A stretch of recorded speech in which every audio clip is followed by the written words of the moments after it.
Right,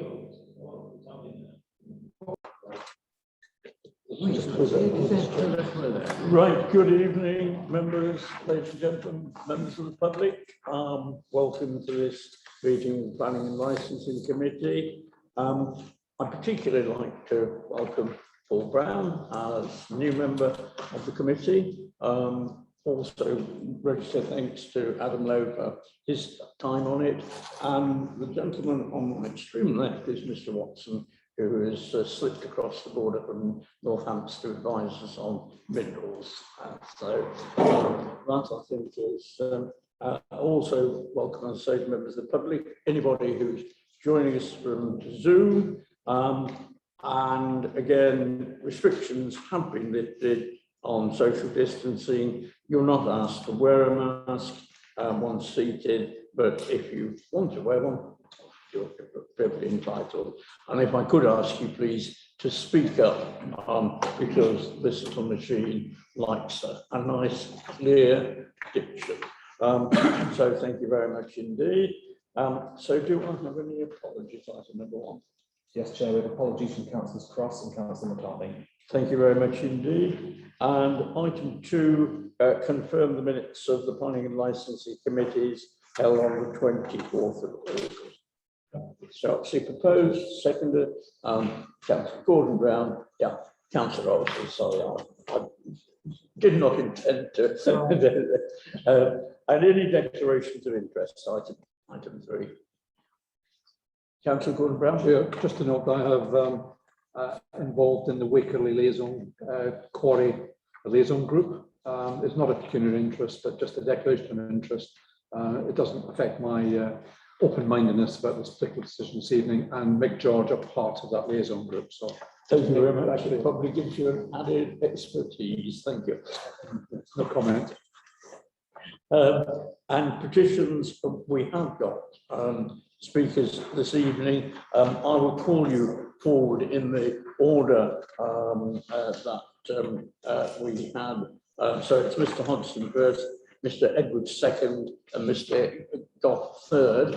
On behalf of the applicant, the last one. Again, you will have 3 minutes each, and 3 minutes for questions when it comes to your turn. So if we could now move on, please, to item 5, planning applications. And as members will be aware, and I hope interested members of the public as well, the first item on the agenda will not be considered tonight because we are waiting for more information and clarification. So that will be taken at a subsequent meeting. So we then move immediately to 2020-0971 and 0972, which are the two section 73. And so I'll ask Mr. Hodgson to lead in. Sorry, the officer. Yes. Sorry. Thank you, Chairman. Some members will recall considering these applications back in March, which essentially are to extend the time for restoring Greetham Quarry, which is, you can make it out in the centre of the photograph, and it's defined there by the red line. The quarrying in the application site has now ceased. The restoration should have been carried out by September last year. For various reasons it wasn't, and these applications were submitted to vary the time limit for concluding the restoration up until March next year. Now, that you resolved to grant permission for these applications in March, but that was subject to financial bond being entered into by the applicant. In the meantime, discussions have taken place with the applicant, who has indicated that they declined to enter into such a bond, and officers have reconsidered that issue and repeat our previous advice in the report to suggest that such a bond is not essentially required and there are no exceptional circumstances in this particular case to warrant such a bond. So this is the approved restoration scheme. So bear in mind this scheme has been approved, and you're only considering the length of time allowed to actually implement the scheme. I'll just point out one or two features. The access to the site, existing access is here off the Stratton Road, Booth Village is there. Basically, the large part of the centre of the site would remain at the existing level.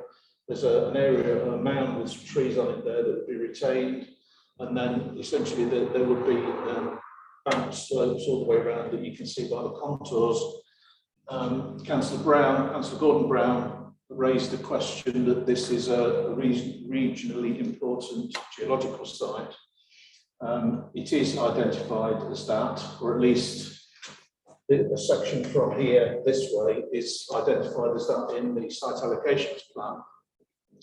But there are notes, you can't read them on here, but this note here, here, and here do indicate that this black line would be retained as an exposed rock face in accordance with that geological interest. That is part of the approved plan. This is a photograph taken from Thistleton Lane, looking across towards the access on Stratton Road. You can see the area in the foreground has been restored to some extent already. And there are other materials on the quarry floor ready to be used for further restoration. And that photograph, again, looking over more towards the village, you can see the village church in the distance there. This is taken from the entrance to the access to the quarry, looking back, and you can see that the bank on the far side is where the Thistleton Lane is, where the previous photographs were taken from. So again, these applications are simply to extend the period of time to restore the quarry. The restoration is clearly a policy requirement, and there are biodiversity benefits from completing the restoration in accordance with the approved scheme. There's been concern about noise and dust from the local community. We have revisited the conditions that were imposed on the original quarry application and to tighten them up, including tighter controls over noise and dust and reduced hours of operation.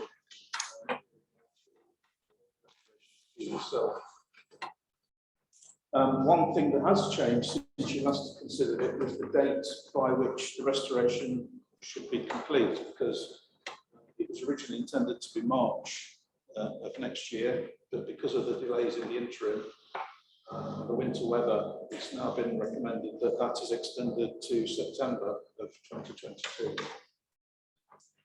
The parish council had raised issues about an invasive non-native weed within the quarry, which has become quite widespread. And if you refer to your addendum, you'll see that to address that issue, we've added in an extra condition, which will become number 37, to ensure that a supplementary scheme demonstrating how that weed will be dealt with in accordance, alongside the restoration, will be carried out, and that requires that supplementary report to be submitted for officers' approval. There was also concern about whether or not the work would be carried out to actually complete the restoration. And you'll see from condition 38 in the report that there is a requirement for a phasing plan to be submitted, so that that can be monitored and potentially enforcement action could be taken at any point through that phasing scheme if work hasn't been carried out in accordance with it. That is much tighter than the original permission, which puts us in our current position really, because we couldn't enforce until the end of the restoration period. So just to recap, the restoration should have been completed by last year, and that's not a consideration in the determination of this application. Quarrying has ceased. There's no further noise and dust from quarrying operations on the site. We've changed the date to September 22. The use of a bond that was required by the committee in the previous meeting is not in line with the MPPF and the applicant has only in effect declined to enter into such a bond. Previous questions were asked with regard to the proposed quarry extension, which is not now for consideration and will come forward at a future time, because the extension to the quarry did require temporary access across the existing quarry to get to it, but you mustn't let that divert you from the matter in front of you tonight. That would have to be dealt with as part of the application for the quarry extension that will come before you in due course. The only alternative to the application tonight, should you refuse permission, is to take enforcement action, but realistically that would potentially take longer than requiring the applicant to carry out the work in accordance with the applications that they've submitted. They would have a right of appeal against an enforcement notice. I think the time period could possibly be even longer than the 1 year effectively that we're recommending to be approved now. So it's better to approve the application with the conditions that we've suggested that tighten up the environmental issues rather than refuse the application and run the risk of losing some of those controls at an appeal. So as before, Chairman, those two applications are recommended for approval.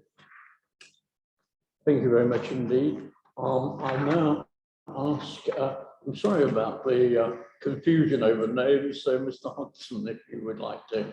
Right. Thank you. I should come around here just so you can all see.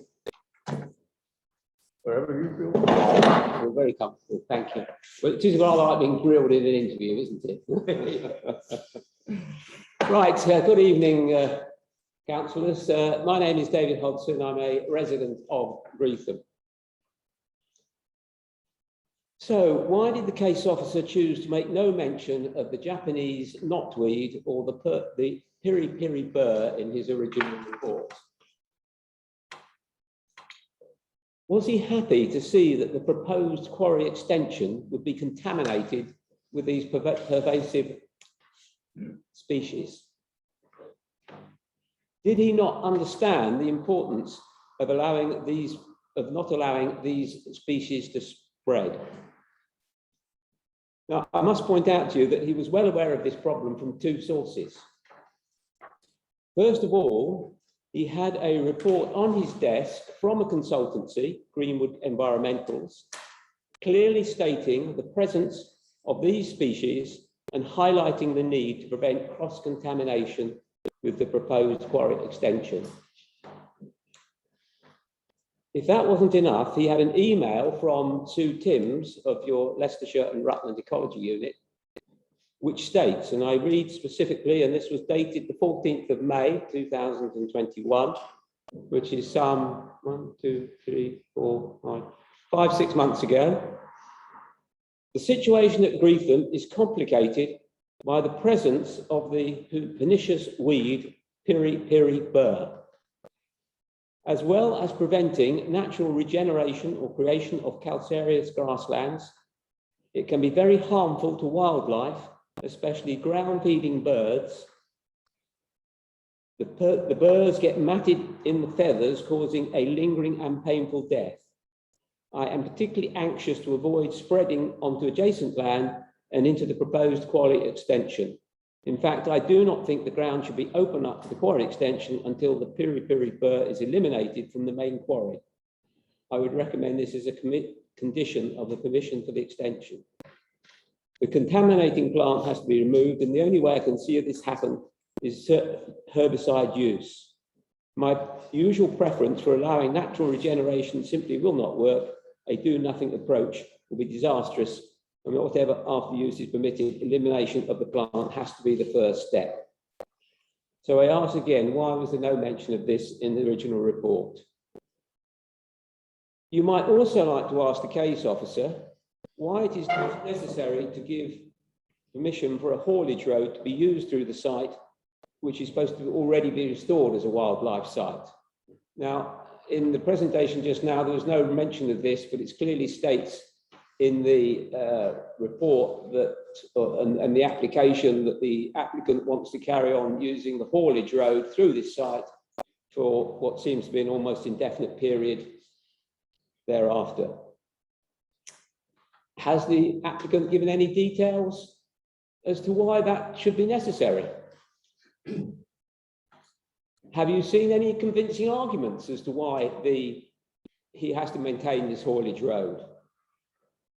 Is he saying that it is impossible to start a quarry extension without that access? I mean, how do people to start quarries anywhere else? They dig a hole in the ground and get going. So do you believe that this haulage road is really necessary?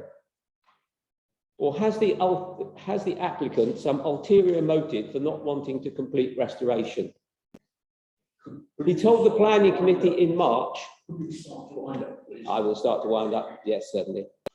He told the committee in March there's only a couple of months' work to complete the restoration. 2 months, that's what he said was needed. So why did he quarrel about the escrow? He's actually offered to provide an escrow in the quarry extension application, which is not before you, but he has actually already offered that.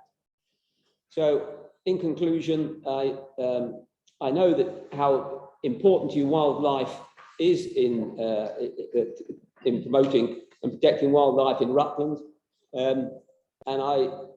This is a site with several acres of important calcareous grassland reserve, which we hope that you'll protect and ensure is restored as soon as possible.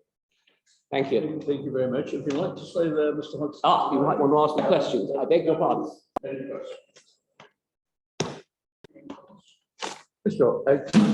Thank you. Yes, I just have a question with regards to your reference to the peri-peri burr. Are you satisfied that condition 37 will be sufficient to address the problem of the peri-peri burr? Well, I think, is this the amendment that's come out this afternoon? Is that the one? I have to confess I haven't seen that. I haven't realised that had come out. The problem with peri-peri burr, it is a pernicious material which is difficult to eradicate, and it can't be done overnight. It will take a long while, and undoubtedly there are seeds which will be present in the ground, and the moment you start trundling haulage vehicles from one site to the other, possibly for years to come, that will still be an issue. So no, I don't. I mean, I think from our point of view, from the village point of view, this is supposed to be a very valuable wildlife site. There is absolutely no justification for the haulage road through there, with the possibility of contaminating the new site as and when that is approved. But there is a condition in this that does say that they have to deal with. Is that right? Well, I think it will have to be dealt with, undoubtedly. But our argument is with the continued use of the haulage road rather than the. I mean, yes, it needs to be restored. I'm going to bring Mr. Just to clarify for members, the haulage road that Mr. Hodgson's talking about isn't part of the application that you're considering tonight. It's part of it's required in connection to the extension to the quarry. So anything relating to that haulage road would have to be considered as part of the extension to the quarry and not tonight's application. That's why I asked the question specifically about the condition, the new condition with regards to the wheels. So Jeff, are you saying that the haulage road nothing occurs in this application giving permission for that haulage road? That's been withdrawn entirely, has it? The haulage road would be determined and assessed under the application for the extension. So there's no reference to it in this documentation? No. Okay. And that's the plan behind you that clearly doesn't show. Well, I stand corrected. I was going back to the application previously, and I was assuming that was still there. Yes, does that mean to say that they can't complete the restoration? Because at the last planning meeting, I didn't, but the council passed both the extension and the other part. So what would happen is planning permission would be, or if tonight's application is approved, that would deal with the restoration for the site as is. If and when members were to grant permission for an extension, that would then supersede what is granted at this point. Yes, I mean, we've had a site visit, and it is impossible to restore that to that without starting the other quarry. That's. Sorry, councillors, that comes in the debate. For the moment, I'm trying to focus on questions to the delegate. Was yours a question or question for? Mine's a question for Mr. Hodgson. Thank you. We're back on track. Mr. Hodgson, is there any evidence there's peri-peri birds elsewhere? And because I'm suggesting if it's in this area, it's perhaps in other areas around. And if you eradicate it from here, is there not a danger it will just come back? Well, as far as I know, the only place that there is peri-peri in Britain that we're aware of is in this bank along here, and the Japanese knotweed somewhere over here. But they are not elsewhere in the village, to the best of my knowledge. So you haven't got, there's no evidence that it's. I have not seen. elsewhere. No, I have no evidence to suggest it's anywhere else. Okay. You've had your three. Thank you very much, Mr. Baines. Rather more. You've been very tolerant. Thank you. Thank you very much indeed. So if I could ask Mr. Edwards to come forward, thank you.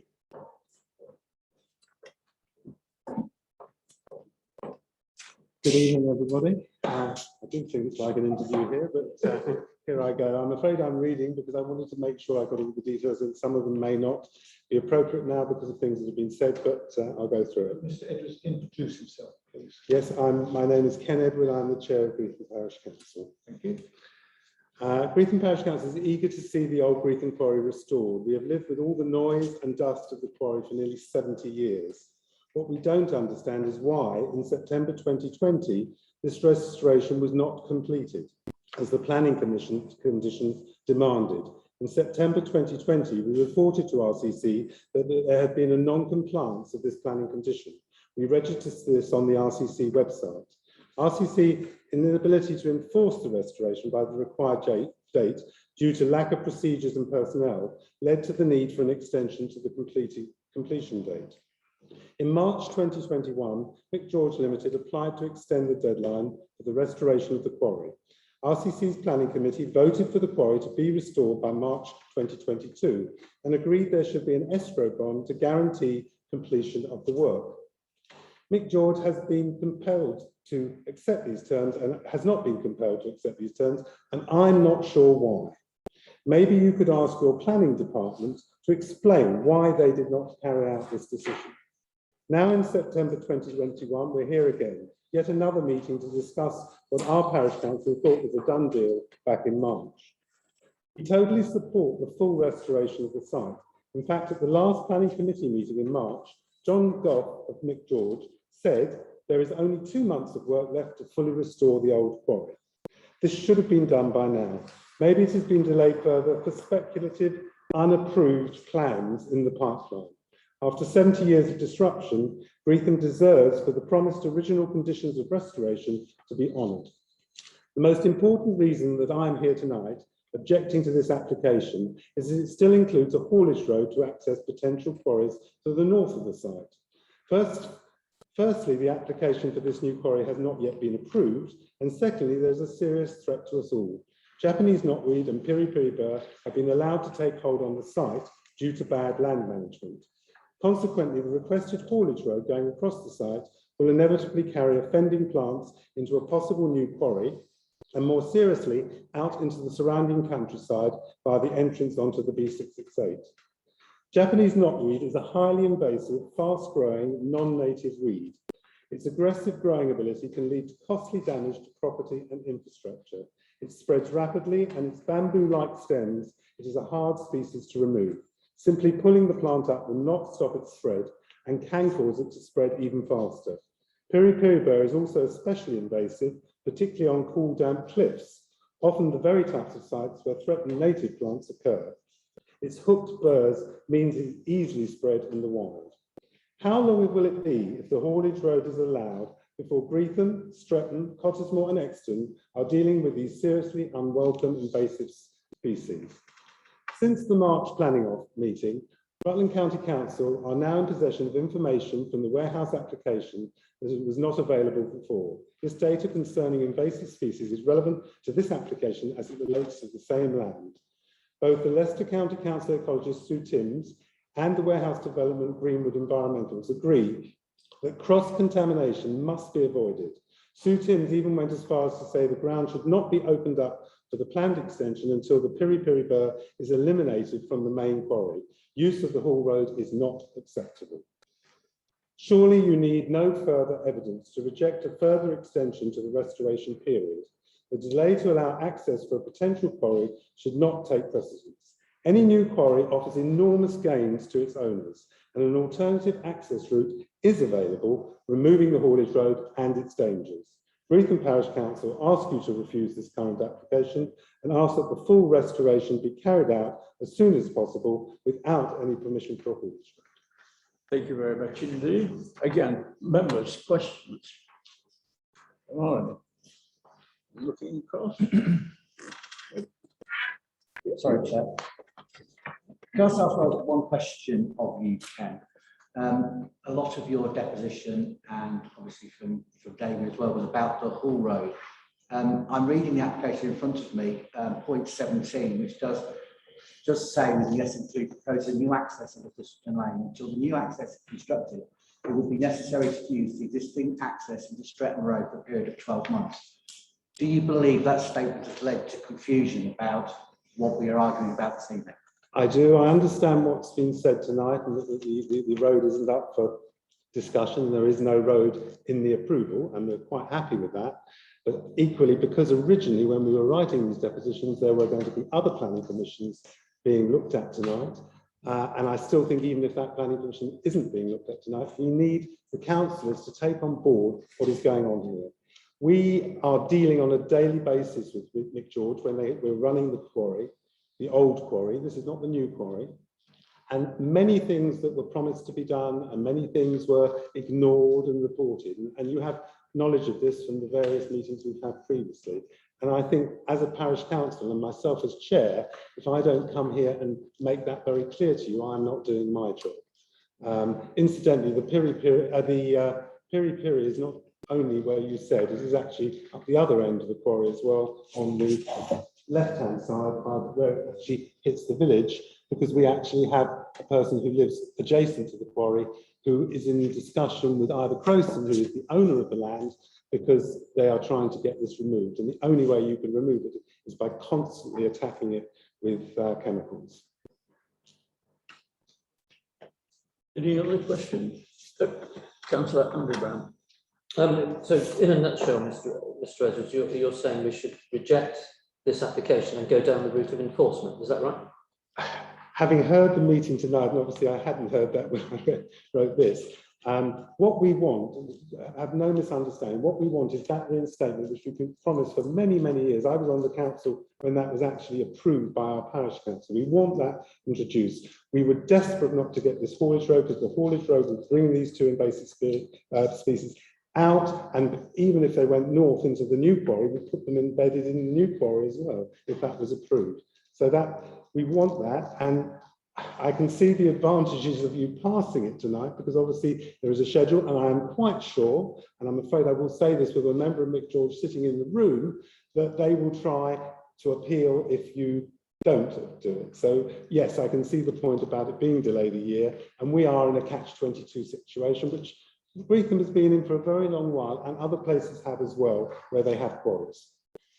But it's for you to make that decision. I can't make it for you, but you needed to know exactly how we feel and what we're up against. We're not a NIMBY village. We have had a quarry for 70 years, but we do feel we have some rights. What is the point in having a restoration set up all those years ago, promised to us, and explained in detail and passed by you as a council, and then on the day that it's meant to be completed, they say, well, just haven't done it. There was no reason why that couldn't be done. They weren't quarrying at that time. And it's only going to take 2 months. Any others? Thank you very much indeed. So, Mr. Goff, if you would like to come forward, thank you. Follow the lead and take centre stage. Chair, members of the committee. You have before you two very simple, straightforward applications to amend the final restoration date of the existing quarry at Greetham. The officer's report before you provides a clear recommendation for approval of those applications. The site has effectively been worked, but there are currently 2 other major developments awaiting determination that could influence the timing of the restoration of the land in question. The first of those applications relates to the northwest extension to the quarry, which requires an access roadway through the land in question, albeit for a limited time. The second has been submitted by the landowner, and that relates to 94,000 square metres of commercial development and separately 30 houses. In respect of this commercial and residential applications, if granted, this would totally supersede the restoration requirements of the existing quarry. For that reason alone, there is no logic whatsoever in undertaking any further restoration of the site until that application is finally determined.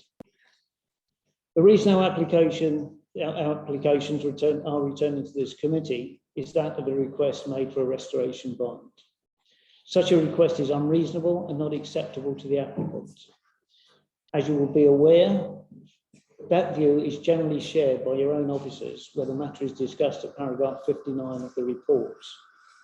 The officers state that they are still of the opinion that the requirement for financial guarantee would not be in line with national guidance, as exceptional circumstances have not been found to apply to this application. We therefore ask that both the applications are approved in line with the officers' recommendations. Chair, members of the committee, thank you. Thank you. Councillor Oxley. Yes, thank you. So as a representative of the quarry company that owns the quarry, you're saying that you're not interested in restoring the quarry because you've got an application which may be coming along in the future, which would prejudice the work which you've been asked to do by this committee. Is that right? No, what I'm saying is that those applications are live applications with this authority, and the implications, if either one of those is granted, is that the restoration that are shown behind would not be able to be fully implemented. And is that what we're looking at this evening? No, you're looking at a timescale to allow those applications to be fully determined by this. I think we're actually looking, if I may correct you, we're looking at the reasons why your company has not restored the quarry as have been asked to do by the County Council, and we are asking you, well, we're talking about giving permission for you to extend the time it's going to take to restore the quarry back to what was promised. We're not talking about anything else. No, and I'm giving an explanation as to why that delay has been sought. Well, so are you saying that you're not prepared because there may be an application down the road which we don't know about? There are applications before this committee. Then Before not the this local evening. authority. Not this evening. What we're looking at this evening, if I may correct you again, sorry. What we're looking at this evening is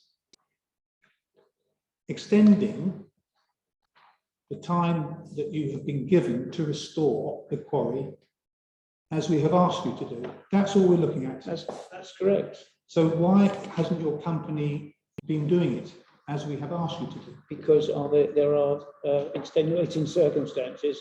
There is our own application for the extension to the northwest, which requires a roadway to go through the site.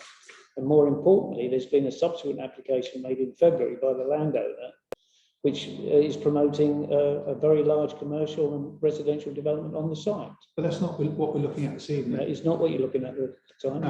No. We're just being asked to extend the permission. That's correct. Thank you. Councillor Blank. Yes, since our last site visit, which was just before we voted on it last time, has there been any restoration done? None whatsoever. None whatsoever. Well, how can we trust you to extend it again to complete the restoration? Because you're going to bring the new quarry forward, which will need the road to get into it. Through that road being there, it will be delayed again, the restoration. I mean, it's just ridiculous. The access roadway would simply be a roadway through the centre of the quarry. It would not delay the rest of the restoration. Well, it will, because the road will be going through the quarry. But that's not what we're looking at this evening. Yeah, I know. Councillor Gordon Brown. Thank you, Chair. I was at the last meeting of the committee. I wasn't on the committee at that stage. I did listen to it. And at that stage, you said it would only take 2 months to complete the work. Can you confirm that that is the case still, with the restoration work? That hasn't changed. So, right, okay, that's excellent news. So 2 months to complete the work. Therefore, as planning manager, when you're planning manager for McGraw, I'm sure you have a plan laid out which will complete that work in the event that either way the applications are determined either for or against, and you'll be able to complete the work by September 2022. Can you confirm that this work will definitely be done by 2022 if either of those applications, both those applications are denied? If they are denied, then we would lodge an appeal against those, and that may have further implications for the existing. The application for the commercial and housing development is not in our hands. That is the landowner's application, so I can't speak on behalf of them. Well, the restoration is in your hands. Therefore, why would you delay? Not entirely. It's in the hands of the landowner. We are undertaking the work on his behalf. Right. Okay. So you have a commercial interest in that. We have a commercial interest in it. We will undertake those works as and when the extension goes ahead. Yeah. So we can have no faith in Big George carrying out restoration work, which you were committed to previously. We've got you've got the assurance that this particular application, if we approve it this evening. You've got the assurances that Mick George will undertake those restoration works once the both applications are determined. If the commercial development takes place, then that would totally supersede what is behind it. Thank you very much. Sorry, I'll let you come in. We are strictly out of time. Just a quick question. I understand the arguments about why restoration has not been started, but knowing the invasive species are present in the quarry, why has nothing been done to remove them in the meantime and allow them to continue to spread? I understand that the landowner is looking at that at the moment with the commercial development side.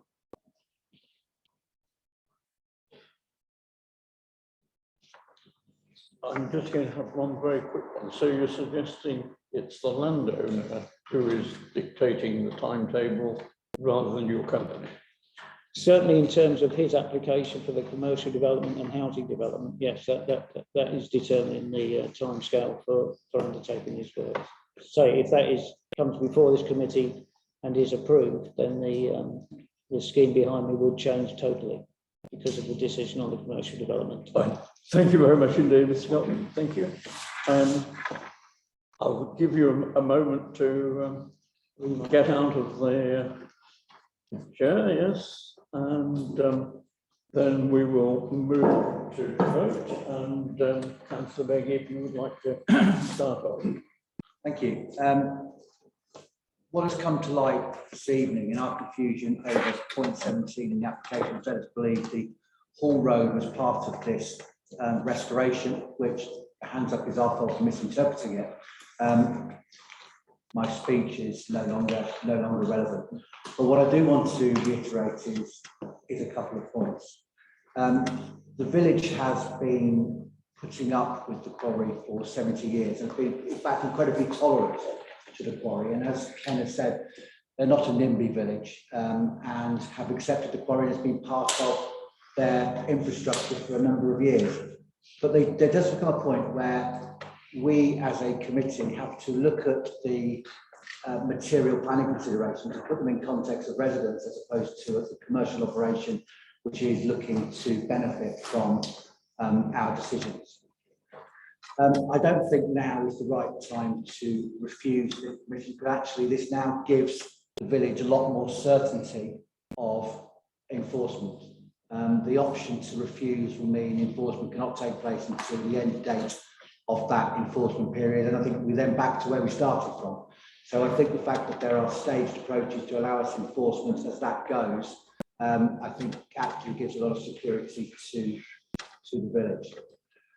What I'm more concerned about is the time that this is going to take. We do have to wait, obviously, for these applications to come through. That is planning law, so we can't get around that. But the chances are that they potentially can be decided well in advance of September next year. And my feeling is that why should it be September? And I would like to ask our planning officers why potentially we cannot amend this date to be something like March to get the restoration done much sooner. And I would like to hear the arguments against doing that. I think that would again give the village a lot more reassurance and begin to see the enforcement stages happening now, as opposed to waiting until the middle of next year, where we could be back where we started and having this application in front of us again. So all I can ask as a ward member and someone who's got the village at heart, that you do think of the residents when you're making a decision and make sure that through our deliberations, they get the restoration as is shown on that screen, with Noble Road and the invasive species removed before they start spreading down the village and down the B668. And if anybody thinks I'm exaggerating, in that bottom left-hand corner, our Vice Chair Jane lives, and Japanese knotweed is right on her boundary, and her and the landowner are fighting an ongoing battle to keep those over the border. Thank you for listening. Councillor Blank, is it possible to revert back to the March that we'd already voted on? Chairman, it's entirely up to members as to the timescales. And in terms of officers, what we've set out in the planning conditions, you'll note there's several conditions that provide a 3-month period for the applicant to provide additional information in terms of ensuring that noise and dust, they have to provide information to us. So we've given them a 3-month period to provide that extra information, as well as a timetable to undertake the restoration, so that they set out they provide to us a schedule of what work's going to be done at what date, so that we can then use that to enforce and say, well, it's got to this date, you've not done that, why not? And that we're not at the end. So there's a requirement in the conditions that says to give them 3 months just to submit information to us. So if you then take that long, that's all well and good, that we could still revert back to the March and leave that in that clause in it and make it monthly. I mean, you could, and there's the case that the applicant might argue and might appeal on the basis that it doesn't give them enough time to do it. I mean, as officers, we tried to find a figure that was, you know, reasonable in order to make sure that everything was done and what was needed within a reasonable time frame.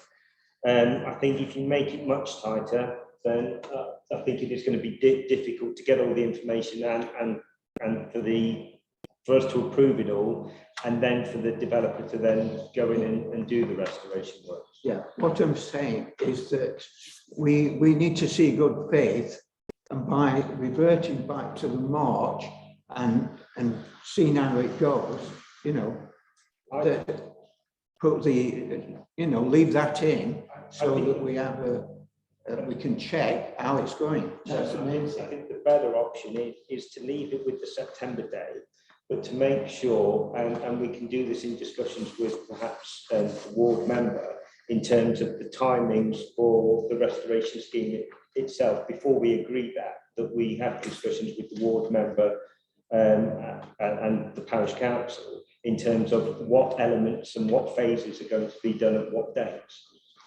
I'll bring the legal officer in on that. Yeah, I was just making that point as well, is that I think that to do these timescales, we've obviously talked about earlier about the enforcement process and how long, and that would take all of the power out of your hands if that was to go down for a rest period. And I think there's going to be timescales within that period, within that 12 months, where you're going to be able to check and stages, isn't it? So next 12 weeks, there'll be there'll be information coming in. The thing is, it's not being explained. I'll bring you in a second. It's not being explained. It's just another point on that. It's not being explained that we 6 months. Let the legal officer. No, I'm just making a point that I think that just reiterating really what Justin's just said is that if with the conditions that are being imposed on this, we will have periods of time where you can take enforcement action. So it won't have to be at the end of September. They'll have to go through a staged process, and at each point, if they don't do what they're saying at that time, yes, that's okay. Take it. Thank you. Chairman, the other point, as Mr. Watson's just pointed out to me, there's best practice in terms of when you can do soil movements and things like that, which is to avoid the winter months. So again, that would cause a real problem in terms of bringing the date forward. I was going to bring you in. I saw you're making. Would you like to just? But just to reiterate that it's not good practice to move soils in wet and normally that means winter conditions. And there is quite a lot of soil to go on the bank on the far side to achieve those contours. So that's on sort of north side of the site. So there are soils that would have to be brought in, and it wouldn't be good practice to require that to be done in a period too short, and there could be a lot of wet weather, which would make the handling of the soils not only difficult but not good practice. I've got Councillor Payne. Thank you, Chair. I think Mr. Watson's just removed my argument. I was going to point out that Mr. Goff had said that he's only got 2 months' work to do, but that's not taking into consideration the points that have just been made. Thank you. Thank you. Councillor Watson, then Councillor Brackley. Thank you, Mr. Chairman. Yes, it is disappointing that we are here again this evening discussing a commission which was given back in March, and if they had actually done as they said they were going to do, then we wouldn't be here this evening. And they did have dry months to do the work. And that is exactly why we are once again faced with asking them the questions, why haven't they done the work? Now, there are two, I believe, and also new information has come out of this application in that there are 2 aspects to this application now. Enforcement, and presumably now we will be able to have a condition where we will be able to monitor the work, and we will be able to enforce it if it looks like it's not going to be happening by within the timescales, which I think is this. I'm sure this committee will be very happy to happen. And secondly, we have been advised that there is a notifiable species present on in the quarry, and as I understand it, enforcement of when you have got such invasive species is outside of our hands. I understand that it's actually a national. It's something which is dealt with by the Department of the Environment. Is that correct? So in that case, what we have to do is we have to do all that we can to ensure that the conditions are that we are attempting to enforce this evening or impose this evening are actually adhered to, and the notifiable species are removed at the earliest opportunity, because irrespective of any planning application which is in the pipeline, they're being asked to restore the quarry to the way it was, which is what we're talking about this evening. And there are species in the quarry which are in fact, I had a look at peri-peri bird before I came along here. I googled it, and it's quite frightening what it can do. It really is destructive. And the only way that you can deal with it is by going in hard. And the longer it's left, the worse it'll be. I know that Japanese knotweed, you have to dig it all out, and a piece of root a centimetre long will ensure that it is retained on the site.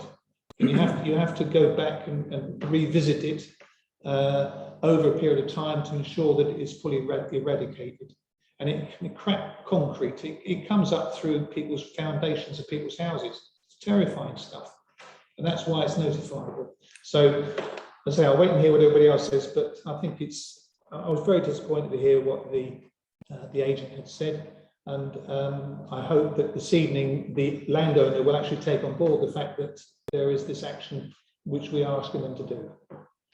Councillor Brank? Yes, I think it's part of this same question that Mark were asking. With this invasive species being on the site, will they be able to restore it? Because they're going to have to bring material in and out of the site. Will they be able to restore it until it's eradicated?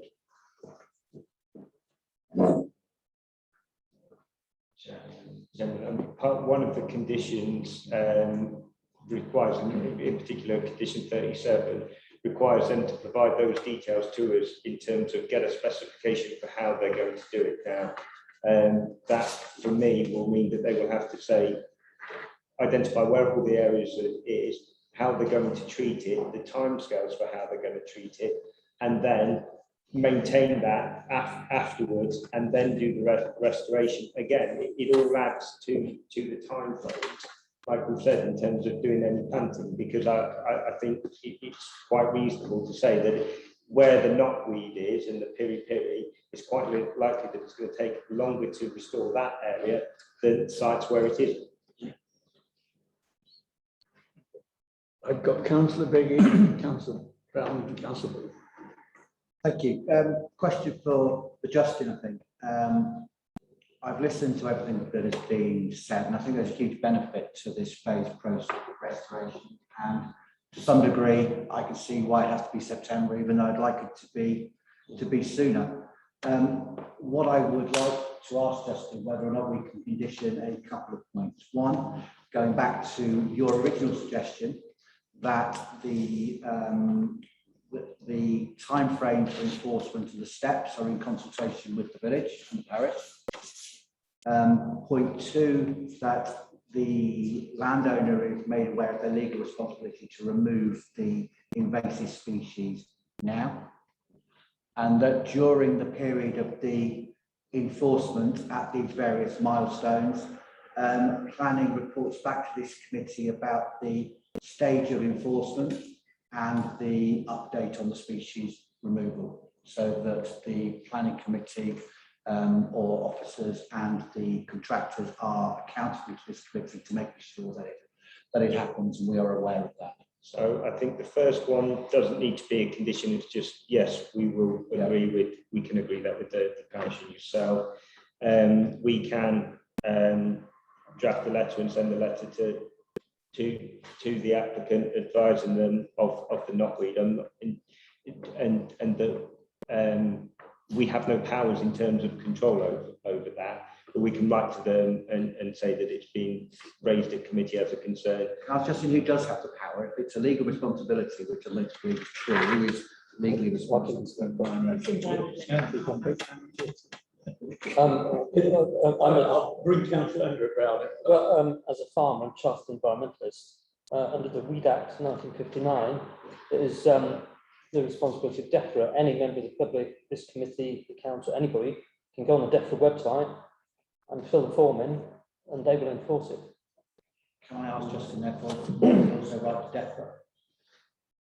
We can write to them and advise them that we've been made aware of it. I mean, we can fill the form in on the website. There's a form on the website. Well, I mean, it just depends on the evidence. I'll have a look at it and see what they require. But yeah, you have the evidence from Susan in that report. We can have a look at that. Yeah.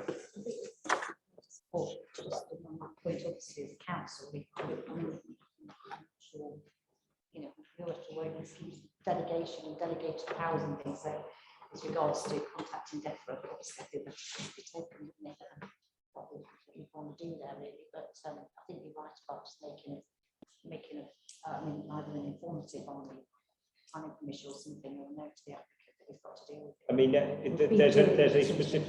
there is a specific condition that, you know, makes it very clear that there has to be something done about the knotweed that is part of the application, and then the notification part is completely outside of the planning side of things. But we can, I think, Councillor Beggy, if we just agree that we'll agree a way forward between ourselves in discussing with you in terms of how we notify DEFRA and the applicant. The reason I asked you just is because you hold the evidence, not us. So. Yeah. Yes, and then the obviously final point was about the updating our committee. And so obviously we do the usual reports for committee in terms of where there's enforcement cases. We can also do an update as to how far they've got along with with the restoration as and when we get to those points. Thank you. Councillor Ball. That's what I was saying. I haven't. Oh, sorry, I thought your intervention was your point. No, that was one of my questions. So, I mean, Mr. Goff said that they haven't restored it because they're waiting on these potential applications. So what happens if these applications come refused? What's to stop the landowner then making repeated applications and for them to hide behind that ad infinitum? We would have to make a judgment in terms of the reasonableness of that, and that again comes down to it would ultimately be a committee potentially decision. We can delegate it as well as to whether the council wants to take enforcement action. Now there comes a point where you say that things are being dragged out. We'd have to look at what reasons have we refused those applications for, and do we think we've got a really good chance of defending them at appeal? Then if we have, then it might be reasonable to take enforcement action. There might be elements of the restoration that we say, well, you can still do all this irrespective of what's going on with those other applications, and it's things like that we'd have to look at. But I think it would seem to me to be reasonable that they will have then had 3 additional years. I think it would have been above and beyond. So my view is that we'd have to make a judgment at that time, but it would seem reasonable to potentially take some action. Like I say, what we want to try and do with this is get a time frame from the applicants that sets out clearly when work's going to be done. If they don't hit those deadlines, then we potentially look to enforcement at that time, or we, through the updates to committee, we agree, well, there's been extenuating circumstances, and yes, it's reasonable to extend because of X, Y, and Z, but that can be done, like I say, in discussions with this committee. Councillor Hall. Thank you, Mr. Chairman. Well, my words, my questions, my statements have already been dealt with by other members, but joined this committee rather recently, having been on it many years ago. I mean, obviously, way back there was an original application, and the applicant obviously agreed to the conditions at that particular time to actually get their application through, and it's blatant that those conditions have been ignored.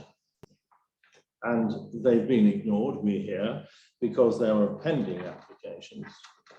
Well, those pending applications as regards to an eradication policy, and there's obviously, it's not being dealt with. We have 2, and I don't use the word too lightly, but we have 2 dangerous non-species parks, and we've heard from Councillor Oxley and others as to the problems that can be caused. So where are we? We're saying, which worries me a little bit, that we require further information. The only information I think we need is a good faith eradication policy to actually deal with the weeds, because they are there. And regardless of the applications which are pending, and they may drag on for 3, 6, 9 months, we've still got this problem here. So to me, we're not taking the right positive action to actually move this forward. We're giving more time. But what happens, having given this greater extension of time, if you want, what happens if we're in the same position as we are this evening? Okay, we can take enforcement policy, but have we not already reached that stage? And I mean, I understand from our officers' comments and professional comments, it will take perhaps longer, but it might not. I mean, how often are we going to, if you like, have what I would term this failure to agree to the conditions? We seem to be saying there's a failure, and there's no criticism of officers, don't think that, please. But we have a failure, so we're giving more compensation for that failure. We don't seem to be going forward in the good faith that this committee some way back would have given permission according to those conditions. Now, to me, there's an obligation there. If you're granted approval with conditions, those conditions should be honoured. and we understand the problems that the village is facing, and I'm very sympathetic to that. But we know that, and we have the DEFRA comment. So for me, we're not resolving the issue this evening.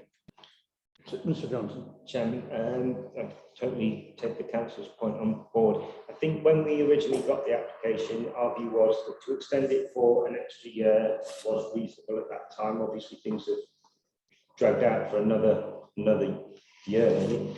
And the other, what we try to do with this consent is tighten up a lot of the applications. So basically, members have the choice between members today is to grant permission for what is before you with tighter controls and tighter regulations over the site and more detail in how the restoration is going to deal with certain issues. And certainly that would, in particular, update the restoration scheme in relation to these invasive species, or refuse the application and we take enforcement action under the original permission which they've breached the restoration scheme.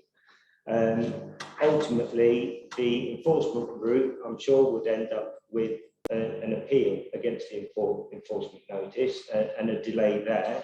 As Nick said in his presentation, that might actually take longer than the route that we're looking at. But they are the two options that are open to the council. Either approve the application tonight as it's before you with the changes that have been suggested, or we take enforcement action because of the breach on the original consent. May I? Councillor Gordon Brown. There's, Councillor Gordon Brown has already covered this a few moments ago, but it was stated at the previous meeting that this could be dealt with within 2 months, and I'm therefore disappointed that that wasn't dealt with within 2 months. And what I would perhaps just ask of the officers, what is stronger? What more demanding issues do we have this evening on these new conditions as opposed to the original? I'm not trying to be in any way difficult. So I think part of the reason, as the applicant said, is in terms of the delay, is that there's a large cost in terms of the restoration. If the other applications that we are considering were to be approved, that restoration wouldn't have to take place because something else would be built in its place. So there's a cost. That is why it hasn't been done in 2 months. But in terms of the benefits, there are reduced operating hours. So I think they're reduced by an hour in the evenings down to 6 o'clock. There's updates in relation to noise and dust, which will mean that we will have more control over issues around those and require permissions around those. There will be a timetable for the restoration, and so that we will have details about the amount of material that's coming in, timetable for the individual phases so that we can monitor that they are meeting those, and an updated topographical survey. Then there's also the further information in relation to the invasive species, which would be specifically targeting those. There is something in the existing restoration scheme which does talk about spraying herbicides and things like that, but I don't think that would necessarily go far enough in terms of dealing with the issues that are now on the site. Thank you. Mr. Gordon Brown. Thank you, Chair.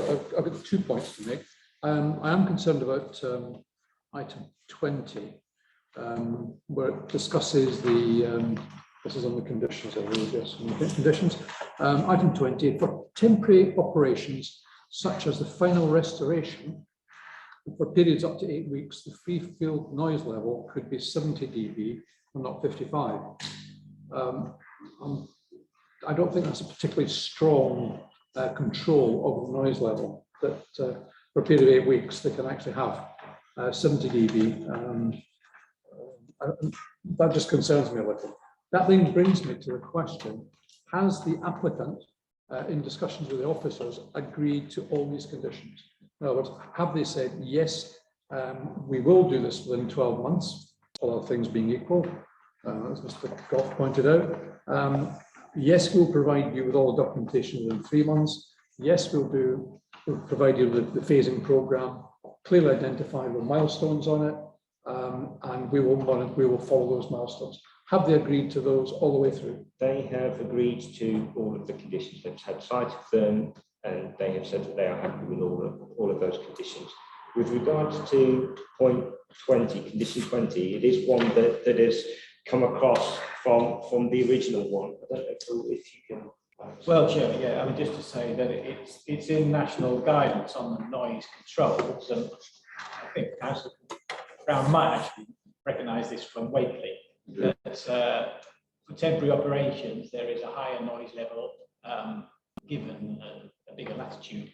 In reality, I think that the noise from the restoration wouldn't be anything of that magnitude, but they do give that additional level for restoration, whereas it's to do with works near the surface which can involve the building and deconstruction of bones, which are the first phase of most mineral extraction operations. And if you've got machines working at an elevated level rather than below surface level, it creates more noise. And depending on the distance to sensitive receptors, you can generate more noise. I think the key point there, one key point of that condition is that we are to get advance notice of that when that time period is going to be. So it's not just I'll make that case at any point. We're going to get advance notice. Sorry, Jay, just to add, I think that most of the restoration works at this point are in the quarry. So the making and deconstruction of bones is not above the existing surface level. So again, to give you some assurance that those sorts of levels are unlikely to be hit. Chairman, to follow up on that very briefly, can I therefore ask that when the noise plan comes in under paragraph 18, that officers note that point, that most of the work will be in the quarry, and therefore the noise levels will be generally 55 or less. We mean or less, not 55 all the time. And then finally, there's a point that I've forgotten. I'll come back to it. Sorry, Mr. Chair. I've got Councillor Banksby, Councillor Andrew Brown, Councillor Oxley. Councillor Banksby. Yes, I would be much more confident in passing this 12-month extension if we would have had a time scale put forward with this application to start with.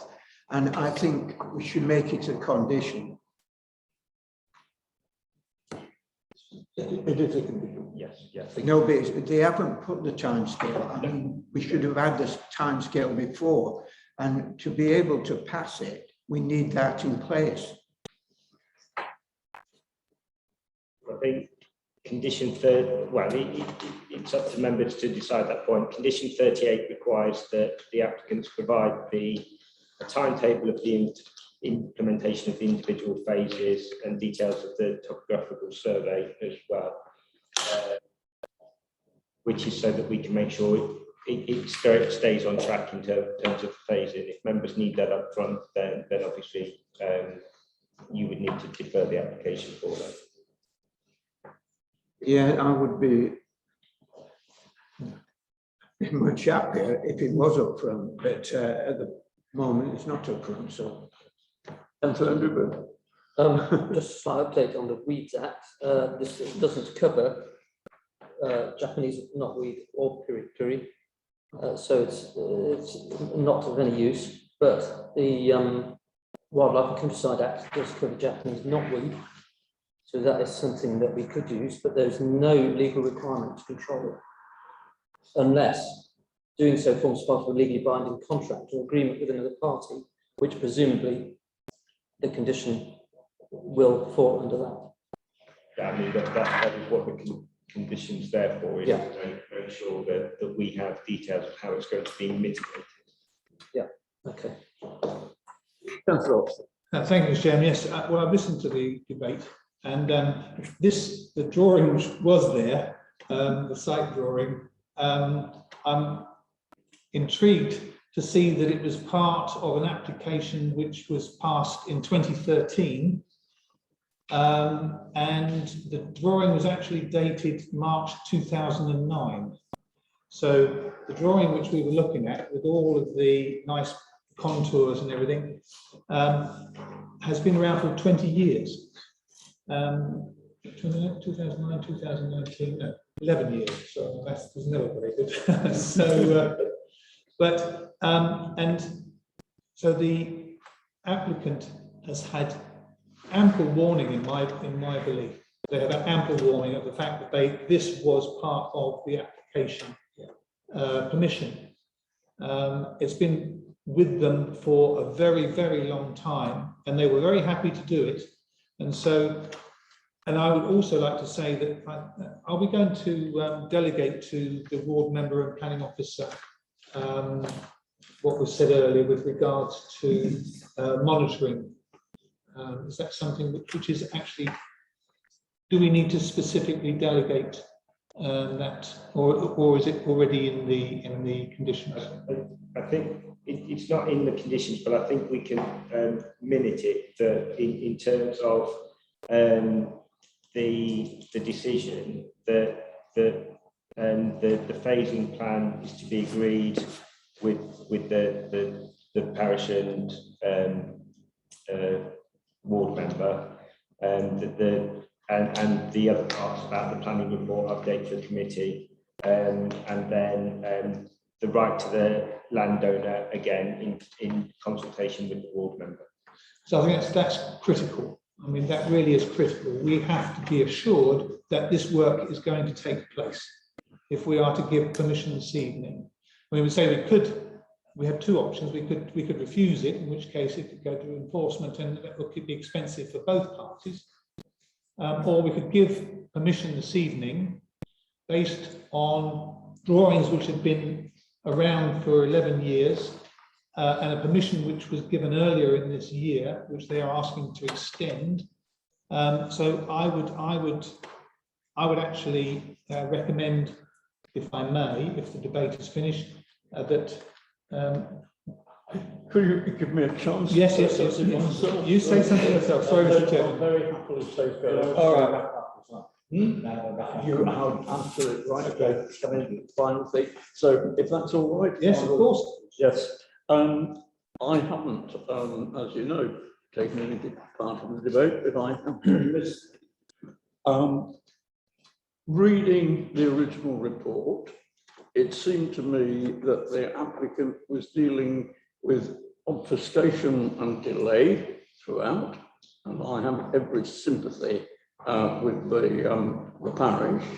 I had hoped that the representation to us from the applicant would give clarity and would also give an unequivocal acceptance of these conditions. I hear what Mr. Johnson has said.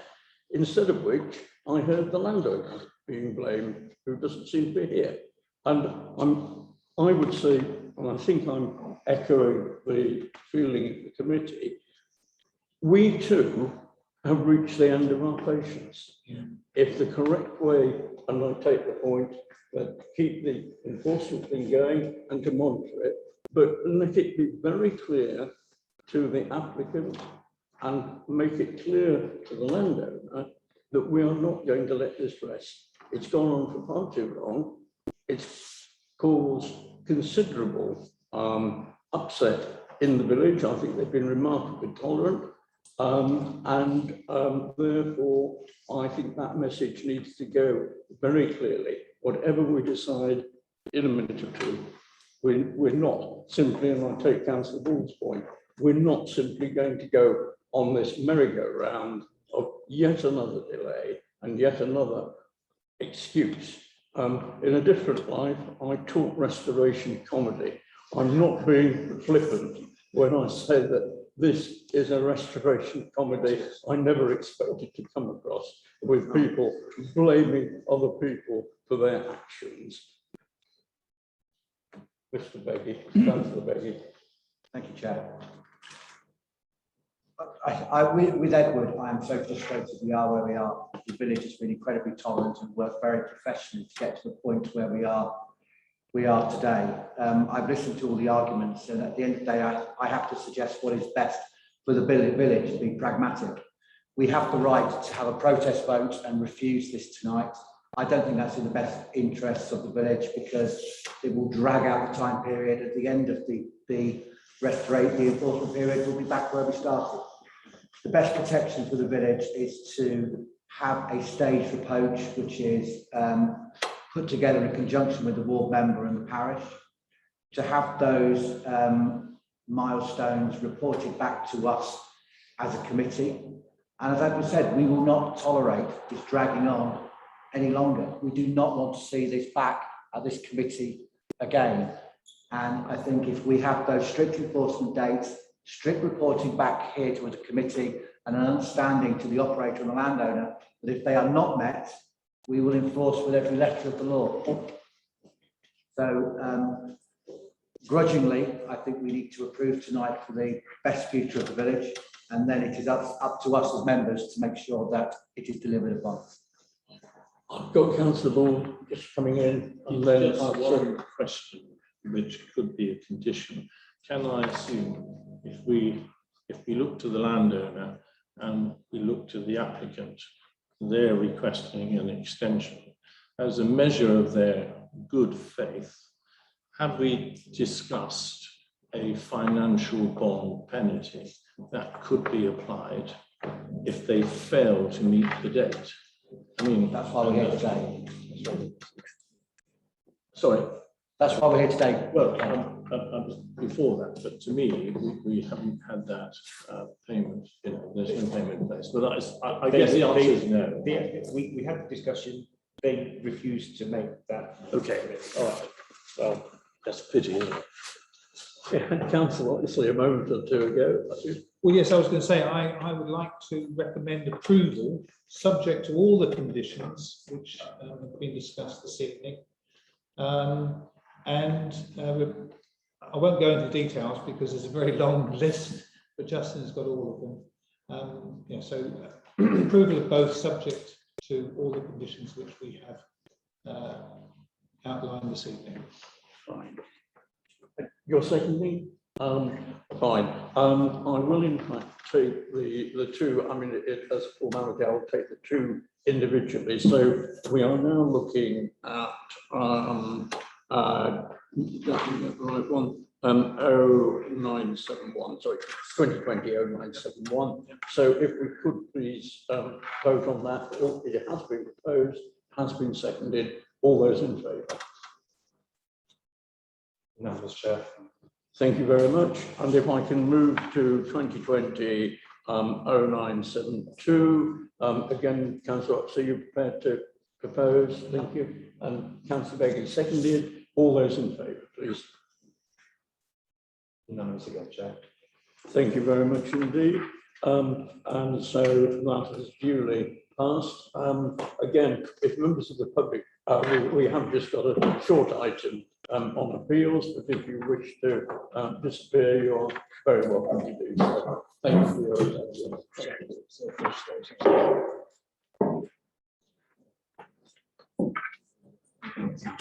Right. I'm just technically adjourned for a couple of minutes.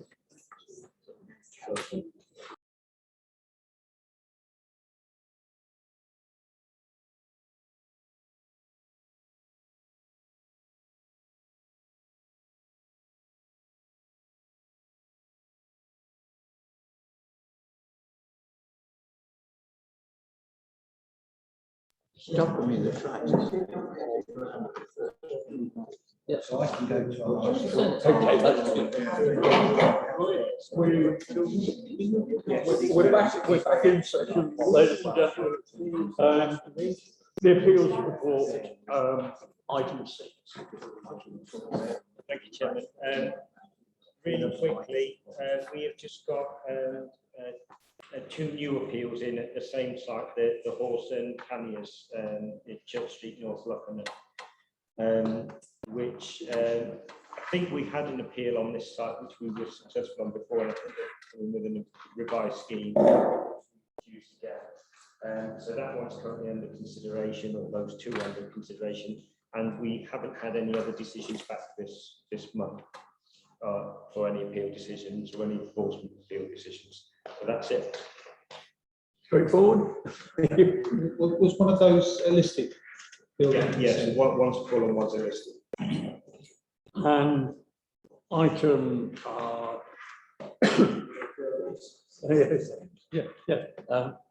like you, I was bothered about my numeracy. It's item 8 on the agenda. Item 7 went into the ether. Any other business? I haven't been informed of any. So at whatever it is, 8:20, I'll conclude the meeting take close, and we have got another meeting on the 4th and the scheduled meeting on the of course, we have got the enforcement thing, which again, just in your staple. Yes. That's switched off. Once this is switched off, we will kill it.